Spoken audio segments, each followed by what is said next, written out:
has expired. Senator Reynolds. Thank you very much, Mr Acting Deputy President.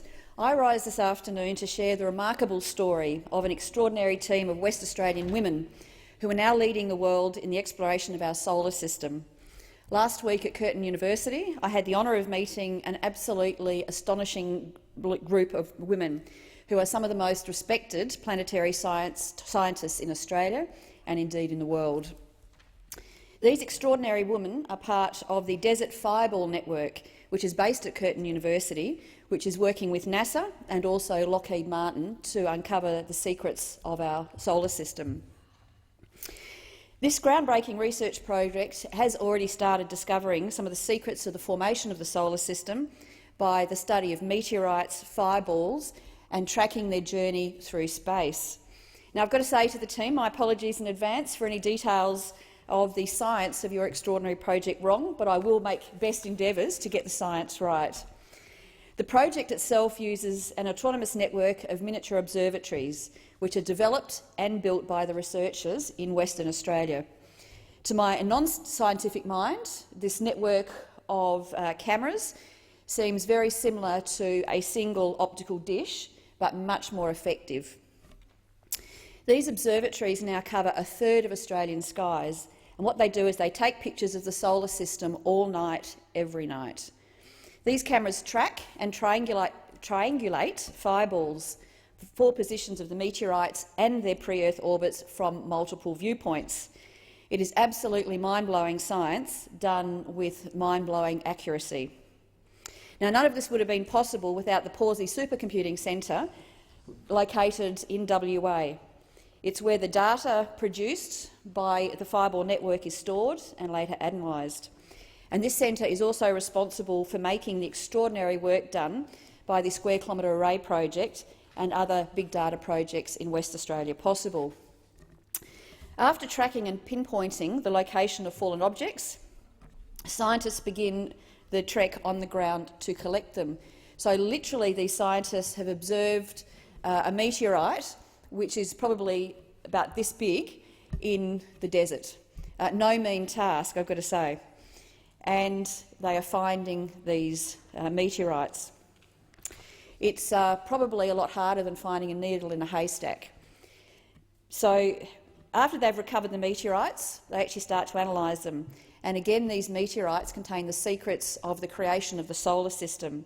And this includes how the solar system came into being, how dust and gas produced our Earth, and how our planet and other planets may be capable of sustaining life.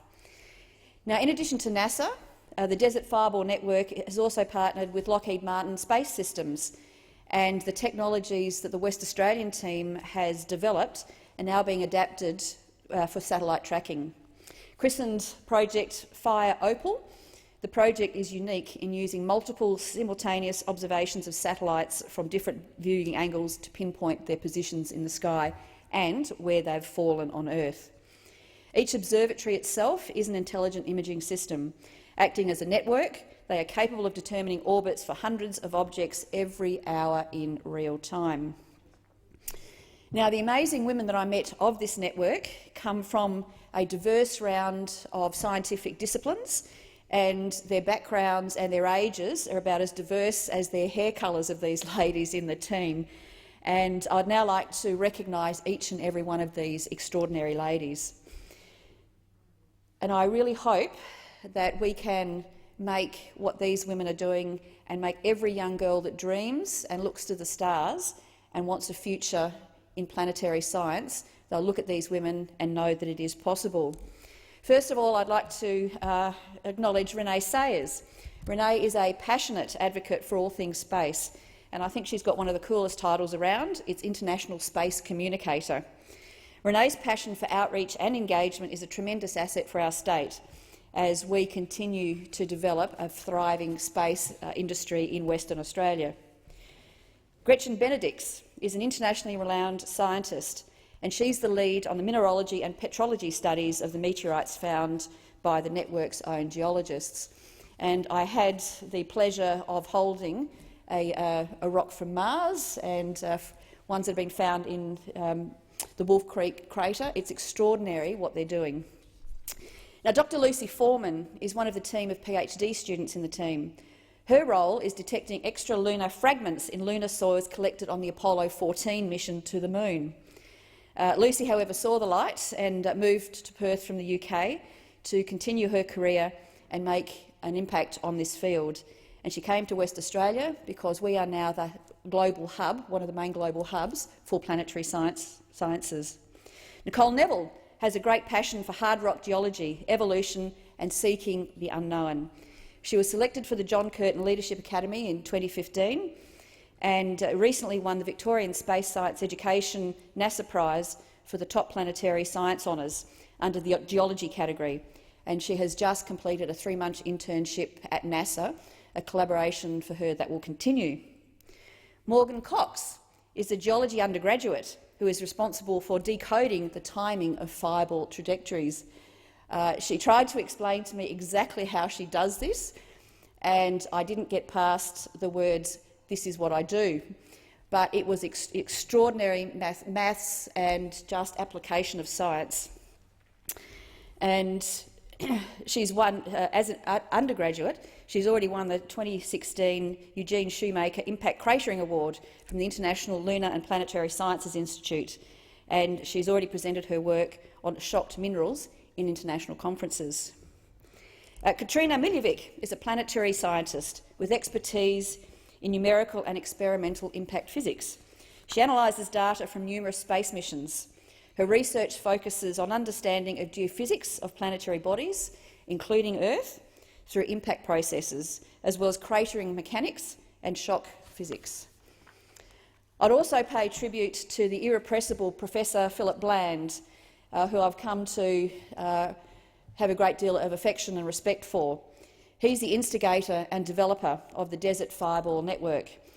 He is a passionate and tireless advocate for West Australia's growing space sector. And Phil is a member of the Space Industry Working Group that I established last year, and I look forward to welcoming him and the team back to Canberra next month to continue on the WA mission for a space centre in Western Australia.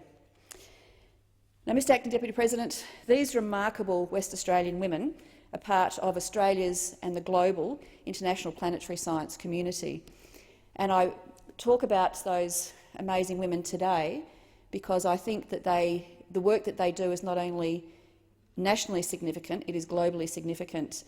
And as we turn our mind to encouraging more women into STEM and into sciences, there is no one more inspirational than these women in terms of what they're doing. There are already 150 researchers across many of the disciplines that I've talked about supporting international planetary missions for the European Space Agency and also for NASA.